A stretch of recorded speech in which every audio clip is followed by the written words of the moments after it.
Sleep. It's something we spend about a third of our lives doing. But do any of us really understand what it's all about? 2,000 years ago, Galen, one of the most prominent medical researchers of the ancient world, proposed that while we're awake, our brain's motive force, its juice, would flow out to all the other parts of the body, animating them, believing the brain all dried up. And he thought that when we sleep, all this moisture that filled the rest of the body would come rushing back, rehydrating the brain and refreshing the mind. Now that sounds completely ridiculous to us now. But Galen was simply trying to explain something about sleep that we all deal with every day. See, we all know based on our own experience that when you sleep, it clears your mind.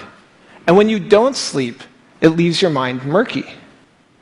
But while we know a great deal more about sleep now than when Galen was around, we still haven't understood why it is that sleep, of all of our activities, has this incredible restorative function for the mind. So today, I want to tell you about some recent research that may shed new light on this question. We found that sleep may actually be a kind of elegant design solution to some of the brain's most basic needs, a unique way that the brain meets the high demands and the narrow margins that set it apart from all the other organs of the body. So almost all the biology that we observe can be thought of as a series of problems and their corresponding solutions. And the first problem that every organ must solve is a continuous supply of nutrients to fuel all the cells of the body. In the brain, that is especially critical. Its intense electrical activity uses up a quarter of the body's entire energy supply, even though the brain accounts for only about 2% of the body's mass. So the circulatory system solves the nutrient delivery problem by sending blood vessels to supply nutrients and oxygen to every corner of our body. You can actually see it in this video here. Here we're imaging blood vessels in the brain of a living mouse. The blood vessels form a complex network that fills the entire brain volume. They start at the surface of the brain, and then they dive down into the tissue itself. And as they spread out, they supply nutrients and oxygen to each and every cell in the brain. Now, just as every cell requires nutrients to fuel it, every cell also produces waste as a byproduct. And the clearance of that waste is the second basic problem that each organ has to solve. This diagram shows the body's lymphatic system, which has evolved to meet this need. It's a second parallel network of vessels that extends throughout the body. It takes up proteins and other waste from the spaces between the cells. It collects them and then dumps them into the blood so they can be disposed of. But if you look really closely at this diagram, you'll see something that doesn't make a lot of sense. So if we were to zoom into this guy's head, one of the things that you would see there is that there are no lymphatic vessels in the brain. But that doesn't make a lot of sense, does it? I mean, the brain is this intensely active organ that produces a correspondingly large amount of waste that must be efficiently cleared. And yet, it lacks lymphatic vessels, which means that the approach that the rest of the body takes to clearing away its waste won't work in the brain. So how then does the brain solve its waste clearance problem? Well, that seemingly mundane question is where our group first jumped into the story. And what we found as we dove down into the brain, down among the neurons and the blood vessels, was that the brain's solution to the problem of waste clearance, it was really unexpected. It was ingenious, but it was also beautiful. Let me tell you about what we found. So the brain has this large pool of clean, clear fluid called cerebral spinal fluid. We call it the CSF.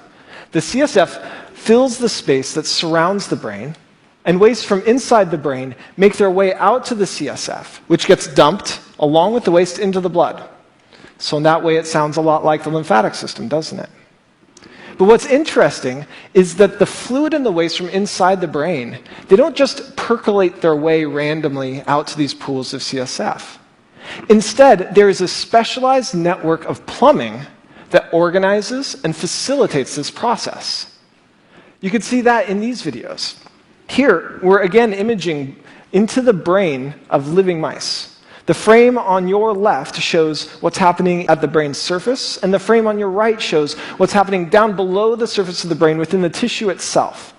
We've labeled the blood vessels in red, and the CSF that's surrounding the brain will be in green. Now, what was surprising to us was that the fluid on the outside of the brain, it didn't stay on the outside. Instead, the CSF was pumped back into and through the brain along the outsides of the blood vessels. And as it flushed down into the brain along the outsides of these vessels, it was actually helping to clear away, to clean the waste from the spaces between the brain cells. If you think about it, using the outsides of these blood vessels like this is a really clever design solution. Because the brain is enclosed in a rigid skull, and it's packed full of cells. So there is no extra space inside it for a whole second set of vessels like the lymphatic system. Yet the blood vessels, they extend from the surface of the brain down to reach every single cell in the brain, which means that fluid that's traveling along the outsides of these vessels can gain easy access to the entire brain's volume. So it's actually this really clever way to repurpose one set of vessels, the blood vessels, to take over and replace the function of a second set of vessels, the lymphatic vessels, to make it so you don't need them. And what's amazing is that no other organ takes quite this approach to clearing away the waste from between its cells. This is a solution that is entirely unique to the brain. But our most surprising finding was that all of this, everything I just told you about, with all this fluid rushing through the brain, it's only happening in the sleeping brain. Here, the video on the left shows how much of the CSF is moving through the brain of a living mouse while it's awake. It's almost nothing. Yet in the same animal, if we wait just a little while until it's gone to sleep, what we see is that the CSF is rushing through the brain. And we discovered that at the same time, when the brain goes to sleep, the brain cells themselves seem to shrink, opening up spaces in between them, allowing fluid to rush through and allowing waste to be cleared out. So it seems that Galen may actually have been sort of on the right track when he wrote about fluid rushing through the brain when sleep came on. Our own research, now it's 2,000 years later, suggests that what's happening is that when the brain is awake and is at its most busy, it puts off clearing away the waste from the spaces between its cells until later.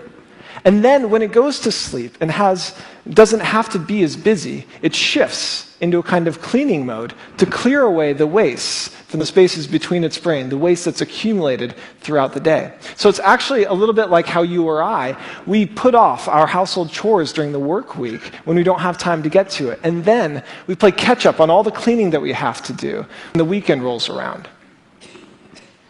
Now, I've just talked a lot about waste clearance, but I haven't been very specific about the kinds of waste that the brain needs to be clearing during sleep in order to stay healthy. The waste product that these recent studies focus most on is amyloid beta, which is a protein that's made in the brain all the time. My brain's making amyloid beta right now, and so is yours. But in patients with Alzheimer's disease, amyloid beta builds up and aggregates in the spaces between the brain cells instead of being cleared away like it's supposed to be. And it's this buildup of amyloid beta that's thought to be one of the key steps in the development of that terrible disease. So we measured how fast amyloid beta is cleared from the brain when it's awake versus when it's asleep, and we found that indeed, the clearance of amyloid beta is much more rapid from the sleeping brain. So if sleep, then, is part of the brain's solution to the problem of waste clearance, then this may dramatically change how we think about the relationship between sleep, amyloid beta, and Alzheimer's disease. A series of recent clinical studies suggests that among patients who haven't yet developed Alzheimer's disease, worsening sleep quality and sleep duration are associated with a greater amount of amyloid beta building up in the brain.